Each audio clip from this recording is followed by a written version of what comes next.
Go. Good morning. What is today's date? This is August 23rd. And so we are doing our deck repair. And so just to backtrack a little bit, we had to remove some severely dehydrated and worn and leaking teak. That then left a substantially delaminated deck all the way around from the side deck around the bow. So we punched a bunch of holes through the surface of the deck and we filled that up with vinylester resin, and that's working very good. So at this point we're moving forward to the bow, where I cut a large piece of the surface deck off to see what the core looked like, which is teak strip. So right now we're just now starting our first aspect of repairing that section where I exposed the whole core. I'm using vinylester resin again, and we're just going to start on one edge of it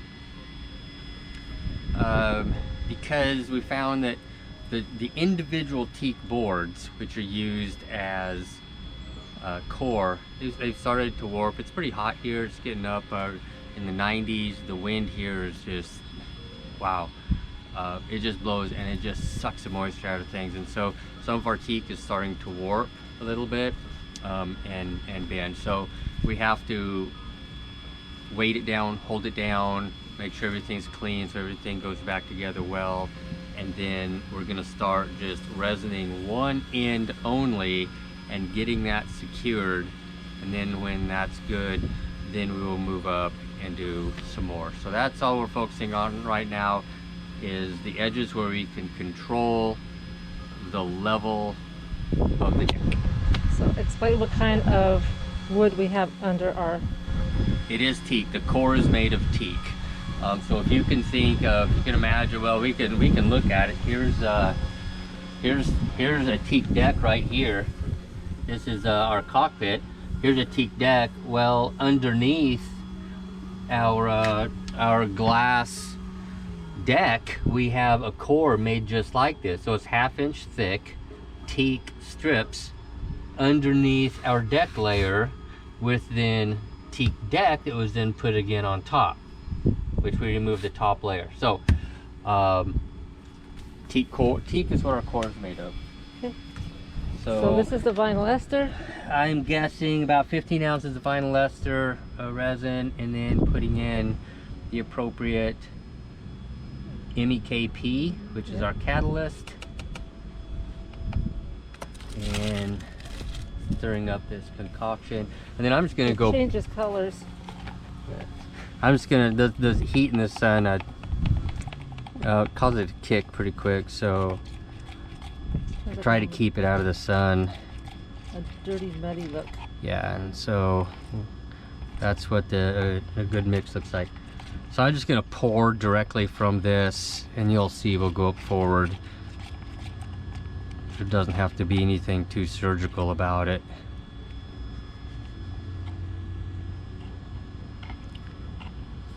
This deck definitely has turned out to be more than we expected. We thought of worst case scenario with delam and wet core and different things like that, and rotten wood, expecting plywood and everything. So that was worst case scenario. What we have is definitely extensive delamination, but we're getting it.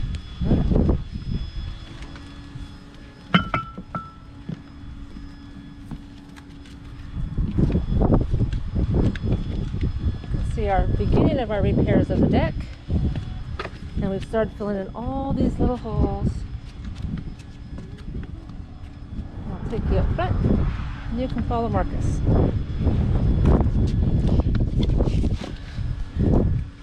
So you can see. So here we've weighted down the individual teak boards. I've got weights all over so that they are solid. This board right here, number 7, is warped and twisted, so I'm just that's the kind of thing that we're trying to watch out for.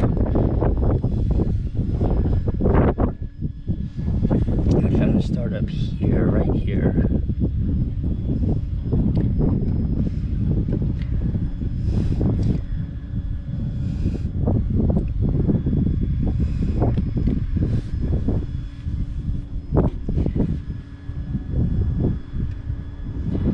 I should have a brush. Putty knife? Hold that, I'll go get the putty knife. Yeah, putty knife would be good.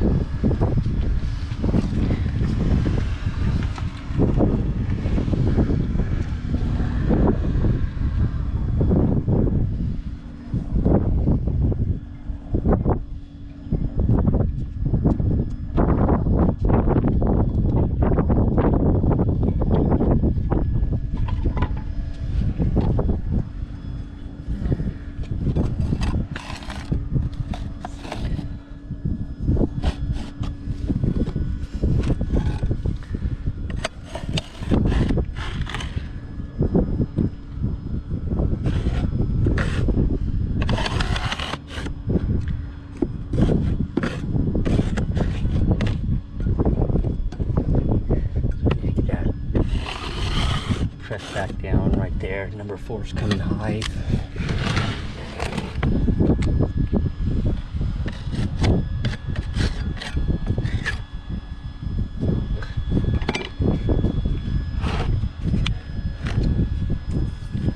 Gotta keep this weight on number 7.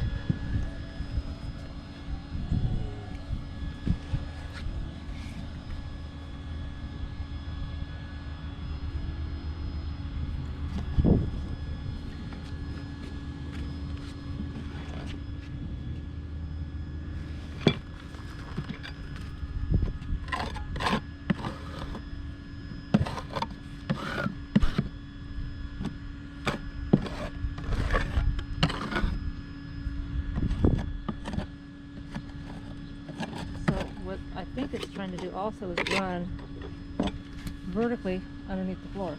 Yeah, I don't want resin standing on top of the boards. It's okay But if I think it it's soaks going in. underneath here, is Yeah. what I'm saying. Because if I Yep. step on here, you can see it moving. Yes, and that's perfect. It's beautiful. It's exactly what we want. So I think it's continuing underneath this board here.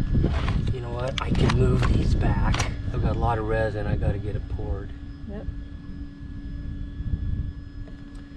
Okay.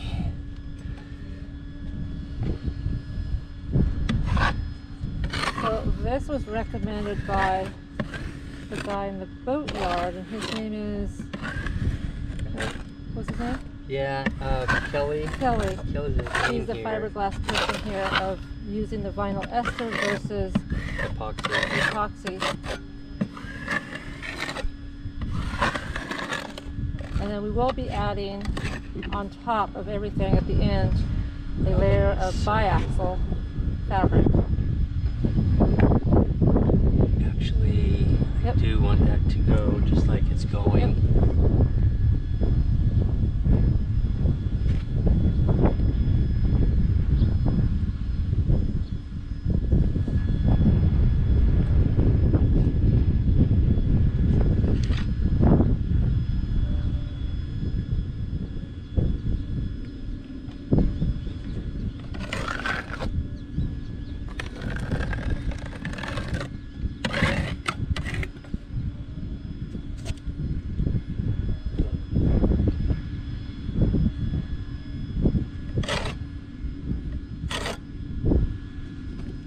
See this pooling?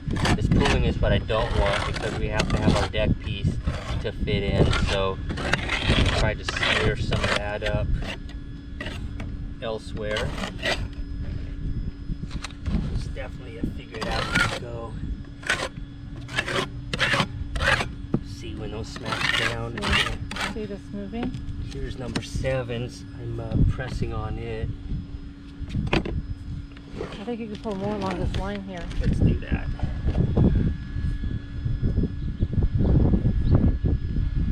Yeah. I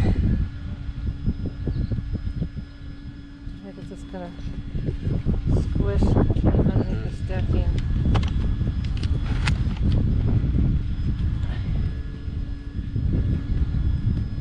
Okay, so the 15 ounces of resin was definitely more than we would have liked But wasn't for really- this initial. Actually, it looks like it's soaking in really nice. Yeah, I didn't want to move my weights all out of the way in order to get it poured, so it is soaking in, it's going down.